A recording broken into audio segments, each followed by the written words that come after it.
Leader of the third party. Thank you, Honourable Speaker. This week, the Institute for Energy Economics and Financial Analysis warned that, quote, Canadian LNG expansion does not make sense.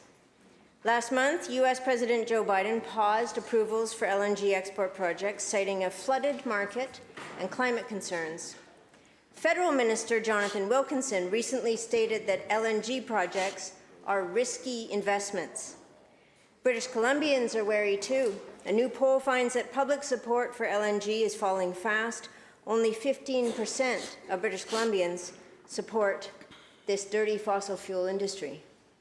Despite all the red flags, this government continues to champion LNG exports.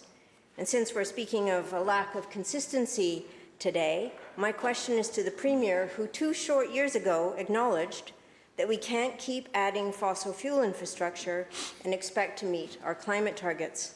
Will the Premier show leadership and pause any further approvals for LNG projects?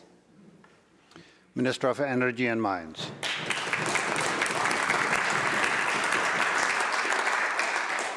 Thank you, Mr. Speaker, and thank you to the member for the question. You know, we're in a very different position than in the United States. There are more than 170 LNG facilities operating in the U.S. compared to 8 projects here in Canada.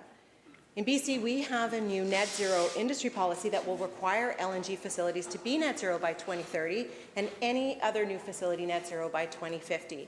We also have a significant advantage in our transition to a clean energy economy, an economy we know we're moving towards and that this government firmly supports. We're going to be building a better future, a more robust, with more robust climate targets, and putting that emphasis on a clean energy transition, moving away from fossil fuels. Thank you. Leader of third party supplemental. Thank you, Honourable Speaker. I look forward to the future when historians will look back and recognize the term net zero is the most extraordinary kind of greenwashing. Doubling down on LNG means squandering BC's clean electricity, sending it at discounted rates to polluting fossil fuel projects rather than to the homes and businesses of British Columbians who, as a result of this, can fully expect to see their hydro rates go up. Investing in LNG means tax cuts for dirty fossil fuel industry while more financial burden lands on British Columbians. The case in point is a $500 million tax cuts for BC's largest industrial polluters hidden in this year's budget. The impact of climate change is all around us. 100 active fires are burning in the province right now.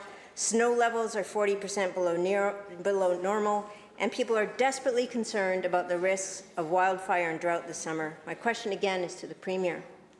As the impacts of climate change become increasingly clear and costly, why is this government giving yet another tax break to the fossil fuel industry? Minister of Energy and Mines. Thank you, Mr. Speaker. And again, I appreciate the member raising the issue of the LNG industry and the transition to the clean economy.